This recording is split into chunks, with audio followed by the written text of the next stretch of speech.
Nous accueillons cet après-midi Laurence. Ce drame a profondément choqué les agents du musée du Louvre. Il a profondément choqué nos concitoyens. Il a profondément choqué toutes celles et tous ceux qui aiment le Louvre et admirent nos collections bien au-delà de nos frontières. Leur émotion est à la hauteur de ce que représente le patrimoine insigne qui nous a été dérobé.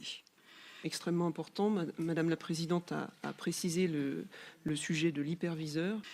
Par sa violence, ce vol blesse notre institution dans sa mission la plus profonde. Croyez-le bien, il ne s'agit nullement pour moi de me dérober ou d'adopter une position de déni. Malgré nos efforts, malgré notre travail acharné au quotidien, nous avons été mis en échec. 8 objets d'une valeur patrimoniale immense, témoins de l'histoire de notre pays, conservés dans le cœur historique du Palais du Louvre, nous ont été arrachés pour prémunir le Louvre contre de futures agressions. Notre faiblesse, si nous en venons directement au point faible, au fond, nous n'avons pas repéré suffisamment à l'avance l'arrivée des voleurs. Les faiblesses de notre protection périmétrique sont connues et identifiées. La réponse à ma question.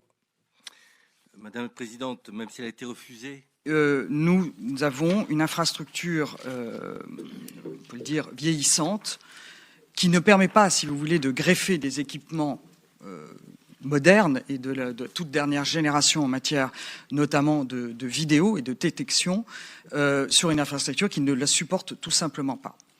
Nous avons aussi d'importants soucis dans on peut le dire, l'implantation des postes de sécurité au sein du musée qui sont vieillissants. Aux plus hautes autorités de l'État, notre pays donne trop souvent... Je vais à présent vous présenter les premières mesures qui pourront être prises dès aujourd'hui et sur le temps plus long pour prémunir le musée du Louvre contre de futures agressions. Elles seront mises en œuvre en coopération étroite avec le ministère de la Culture, la préfecture de police et la ville de Paris. Celles-ci sont de 2 ordres.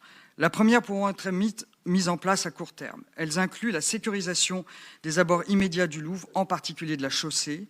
Je pense par exemple à des dispositifs de mise à distance, empêchant que des véhicules ne se garent au droit immédiat de nos bâtiments. Je souhaite aussi solliciter le ministère de l'Intérieur pour étudier si l'installation d'un commissariat de police au sein du musée serait envisageable. Est-ce que ce sont les mêmes 80 millions ou c'est 80 millions qui s'additionnent? Non, le chiffre.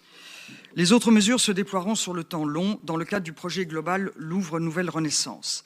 Elles concernent la mise en œuvre du schéma directeur des équipements de sûreté que je vous ai présenté un peu plus tôt. Ce plan doublera le nombre de caméras sur les 37 hectares du domaine du Louvre. Il modernisera entièrement les accès par badge au musée. Il mettra en place un nouveau système d'hypervision dans les postes de contrôle du musée, permettant un contrôle exhaustif et global de l'ensemble des informations du système de sûreté.